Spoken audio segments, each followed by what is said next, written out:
And it's clear, it's very clear that we do need a lot more investment. So in your view, then, looking at this entire performance, is there a chance that we could increase the investment? We have to create an environment that's conducive to private investors, domestic private investors, and foreign private investors. We don't have to pay any attention to what Trump thinks about South Africa. Have we done enough to create that environment? We haven't. For example, the issue of black economic empowerment. I get complaints from, for example, European ambassadors in Pretoria that the policies of black economic empowerment are an obstacle to their companies investing in South Africa. They're calling it obstacle. Why?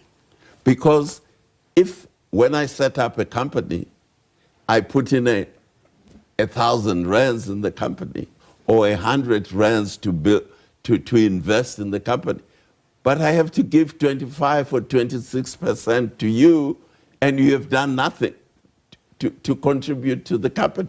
That's an obstacle to me investing. It's a disincentive for me to invest because I'm... Guys, so actually, no one actually has explained this whole thing with BEE better than Mbeki, who is one really intelligent intellectual I respect a lot, and I love listening to him. And you know, this is kind of like one of the kind of people we enjoy listening to here on Kwasemi, because we love to listen to people who stimulate our thinking and help us think. I've seen a lot of comments by many blacks, especially the black majority in South Africa, kind of like castigating this whole thing about black people speaking against BEE. I think I saw a comment even on this channel.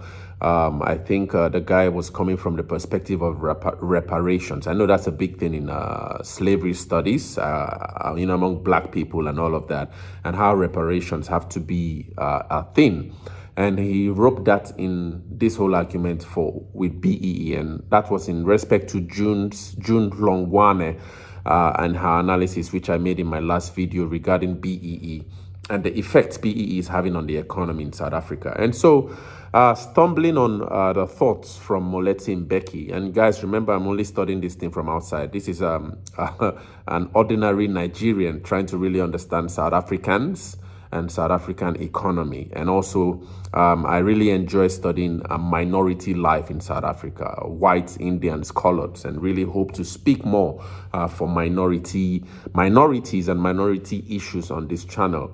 Because that's the way to strengthen democracy, you know, going forward in any society. So, not necessarily minority per se, but, you know, kind of like if there's an incumbent to strengthen democracy, there has to be a strengthening of the opposition, because it's in that, you know, kind of like healthy, competitive environment we see a fruitful democracy going forward. So here in South Africa, what we appear to see is a majority black and a minority, which actually has been argued to have been historically, economically more empowered whites, I would argue, and maybe the Indians, if we listen to the analysis of former statistician general Padi Lehotla, when he argued that I think from 1958 onwards, there was a kind of education the Indians in South Africa kind of like subjected their children to, and somehow rose above the blacks and the coloreds in terms of educational prowess in South Africa.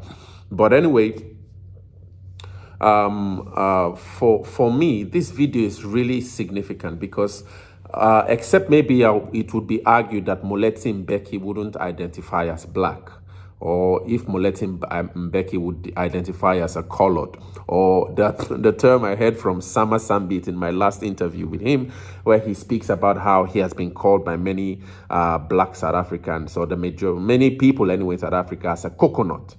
For me, that's a new term in South Africa, where it actually appears that one is black on the outside but white on the inside.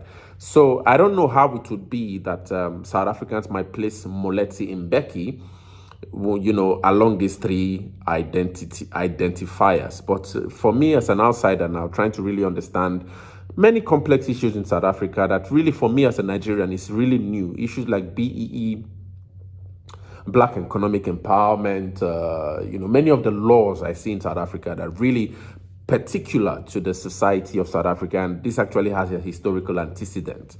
But to have a person like Moletin Mbeki break some of these things from the outside, for me, I think it's really, a learning curve. And so he's in this video now, he's really tackling this issue of BEE in light of this last visit which President Ramaphosa and the gang, President Ramaphosa's team actually had with President Donald Trump in trying to make sense of why South Africa needs a reset. Because I think this is a narrative that was actually sent that South Africa has to reset its relationship with the United States. Moletin Mbeki is of the argument that, in the extended video anyway, I'm just going to summarize. He actually argues that there's no need for any kind of reset between South Africa and the United States in terms of trade. That South Africa has actually been having trade going on with the US. Even after the whole USAID, there are still been US businesses in South Africa and all of that. And so he argues from that perspective that he doesn't really necessarily see the need for a South African delegation to go to the US to pursue what he calls a reset. All right. But then the question now came up on investment, that, has the South African government done enough to encourage investment? Because South Africa is a country, and actually is this, I think this is SABC, this reporter were actually highlighting the fact that, South Africa is in a place where it needs heavy investment to kind of like leapfrog into a place where the budget that is actually being passed by the finance minister, Godongwana, would pad up the economy effectively.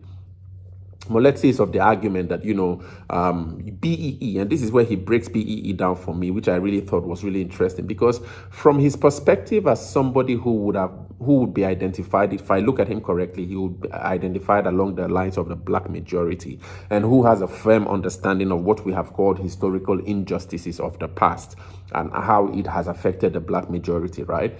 But he is of the opinion that, if South Africa does not need investments, then we can just really be clear that we really just want to pursue BEE. We want to probably make an environment that is a little bit more stringent for both domestic and international private investment, or probably domestic private investment, right? So that at the end of the day, we know that if there's investor from those who have been termed the historically privileged that wants to invest in a business venture in South Africa, then probably they can give the 25 or 30% of the stakes of their company to to follow the policies of BEE. But if there's a need now to argue that probably the domestic investment is not enough, that there's a need for external investment, then we have to be clear. And Moletin Mbeki argues that South Africa has to be clear that if we really need that, then we must be able to address this whole thing about giving a 30% stake. And I think this is one of the things Elon Musk is actually really against, because Moletin here is arguing that, it's a disincentive to have to give 30% of a company that one has really worked hard for to somebody who hasn't contributed to the growth of that company in the name of, kind of like maintaining an environment where it has been argued has experienced historical disadvantage for certain groups. And that so he argues that it's a way, not as an incentive for an external investor, maybe from Germany, from Sweden, to want to invest in an environment like this. And I think this is really something that maybe the majority of blacks have to now band together to start talking about. Because for me, I've usually shared with you guys, this YouTube channel alone, many times, although we see it as a channel, I see it as my hobby, trying to really understand as an academic South African society. But it's also like a business in a way, where we wake up every morning and try to think about a video to make, how to speak intelligently and try to engage with my audience and have a robust conversation in the comments and set up the video in a way. All of that is like an entity, an enterprise, to which I've grown this channel to 60,000 subscribers. And going further, which is a lot of work. It's a lot of work. And to now consider having to share that with somebody who maybe hasn't partaken in the hard work I've put in this channel. The typical Nigerian, the typical Nigerian would be like, whoa, that's not adding up. It's not this, the mathematics is not mathematicking, as we usually say in Nigeria. But anyway, I really do understand the historical antecedents in South Africa, and many times I really applaud many of most of you who have decided to set up businesses in South Africa and are still going. The likes of Alec Hogg, who is the I would like to say CEO now of Biz News. I really applaud him because I think he's a really, when I look at how, because I think our kind of like industries are similar, and I see the persistence and the consistency and how he sets up the different wings of business. I think he's a really smart business person. And I don't know if he's subscribing also to these BEE policies, but I really applaud many business people in South Africa who align to these kinds of policies. But now Mbeki finds it problematic for this necessity for South Africa to now extend outwards to attract foreign investment, and arguing that if the objective for South Africa is to attract foreign investment, then this whole thing about BEE would necessarily be an obstruction and be seen as an obstruction to many foreign investors, because at the end of the day, it almost in a way goes against the traditional circuits or currents of what it is that business development and growth represents in the business world. I think it's a really fantastic discussion. I think you guys are going to enjoy. So let's quickly understand Mbeki's perspective on BEE and probably the way forward. He professed some really interesting solutions, and that's why I love listening to him so much. He doesn't just criticize, but he also professes solutions, and I think that's a really smart one. Let's quickly listen to Mbeki break down the problems and the issues he sees from his perspective with BEE in South Africa, and share your thoughts, guys, in the comments. So what does it mean, especially for a country like ours that needs foreign direct investment, that desperately needs, I mean, we listened to what was coming out in Parliament yesterday, and it's clear, it's very clear that we do need a lot more investment. So in your view, then, looking at this entire performance, is there a chance that we could increase the investment? We have investment from all over the world, not just from the United States. We have investment from Sweden.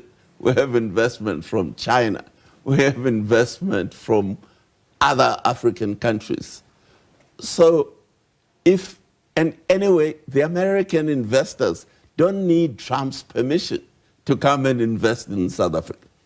They will invest in South Africa if they think they will make money. So we have to create an environment that's conducive to private investors, domestic private investors, and foreign private investors. We don't have to pay any attention to what Trump thinks about South Africa. Have we done enough to create that environment?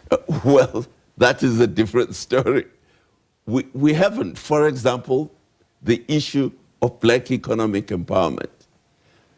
I get complaints from, for example, European ambassadors in Pretoria that the policies of black economic empowerment are an obstacle to their companies investing in South Africa. Now they have to tackle that issue. It's got nothing to do with President Trump. If we don't want investment, fine, and we are happy creating that obstacle, then that's our government's decision. They're calling it obstacle. Why? Because when I set up a company, I put in 1,000 rands in the company, or 100 rands to invest in the company. But I have to give 25 or 26% to you, and you have done nothing to contribute to the company. That's an obstacle to me investing. It's a disincentive for me to invest because I'm giving away my capital for free. That's an obstacle. And when you then also look at the fact that the issue of crime is a huge one. It even came up, in Parliament as well, because it's one thing to say that the environment, when you look at it in terms of running a business, has got to be conducive, but also those who are coming to invest have got to feel safe. Are we doing enough there?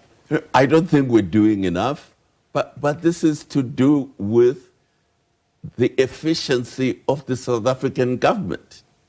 The South African government is very expensive government. We, the taxpayers, spend a lot of money paying for the South African government, but there's no service delivery back. Coming up to here, I have to go through potholes on Winnie Mandela Drive. But I pay taxes and I pay rates to the municipality. But in the meantime, they can't maintain the roads. So that is the problem. And when you then look at the fact that right now we've got, at the same time, these high debt servicing costs, and some are wondering if the chunk doesn't also go towards us, because we know that there are salaries, there is, of course, the social spending that also comes into play, and then we need to service the debt as well. So when you then look at issues like potholes, issues like service delivery and all of that, how much of that takes a back seat because of some of these priorities that we've set for ourselves? Yeah, but how did we get into debt? 20 years ago, we only had 20% of GDP as debt. Today, we're sitting We're with projecting 77. With 77. Now, how did we get into debt? And why is that debt not servicing the cost of borrowing itself? It's because it's not productive debt that we're using. But now that's bad management of the finances of the country. You can't then turn around and start blaming somebody else. You are the government. You are mismanaging the finances of the country. You can't maintain the roads. You can't maintain the water supply and so on and so forth. Well, that's your problem. Trump won't help you solve that problem. Briefly then, as we go to a break and then take another conversation, what then do you think South Africans take from the meeting in the Oval Office? Well, for me as a South African, I was shocked by the behavior of our delegation there. Because instead of tackling Trump, who is trying to destabilize our country and using the opportunity to show him up to the world that he's trying to destabilize South Africa, we start talking about why we are full of criminals. We have so many criminals in South Africa who are cutting people's throats and doing all sorts of horrible things to the population. How are you advancing South Africa's interests when you are turning around and blaming yourself and blaming our country for the problems that actually that had nothing to do with Trump? Trump never asked them about. Yeah, quite an interesting take there. So let's pause for a second. I want us to take some of the tweets. We are asking our viewers tonight if they think government is spending money on the right priorities, because there is, of course, that issue around wise spending. Bono saying government doesn't spend wisely. If they did, we wouldn't be having water issues in the country. We wouldn't be having high rate of unemployment. We wouldn't be having illegal immigrants issues. Our government doesn't prioritize important things that affect us on the ground. Thomas, clearly not, Bongiwe. There's a need to redirect funds and prioritize development within communities to alleviate poverty. It's unfortunate that some local governments or departments return money to Treasury while there are still no services for the people. It's interesting. Nobahle, good evening, Bahlali. Hi. Our so-called government is not spending money wisely. Right now, they just spend forgetting our people in the low class, and when it comes to voting, they know where we stay. You will see them by the door-to-door campaigns. All right, these, of course, are some of our viewer questions. Your take as I let you go. I agree with them. We spend too much of our revenue on government, on public sector salaries. Huge amount of the government, of what the government collects in taxes, is spent on salaries. I was doing, there's a report that has been produced by the International Monetary Fund. at the request of the South African government. And this report, I think it was published in 2021, shows that 17% of gross domestic product of South Africa goes into public sector salaries. 17%. Similar countries to South Africa, like Chile, like Indonesia, Thailand, and middle-income countries, it's only 6% of GDP goes to public sector salaries. So we're spending huge amount of money on paying the public service in this country. I did a calculation when our finance minister was fumbling the budget. I got to the conclusion that if you take two items of the budget, public sector salaries plus debt service, just these two, they take up 84% of the state revenue that the SARS commissioner raises. 84% just goes to pay the salaries of the public service and to service the debt. Yep. And so you are only left with, what, 16% to repair the infrastructure of the roads and so on, of the railways and all the other things that need to be maintained. So we're going to have that conversation with two of our guests after this. Thank you so much for stopping by. That was Mbeki, the chairperson of the South African Institute of International Affairs.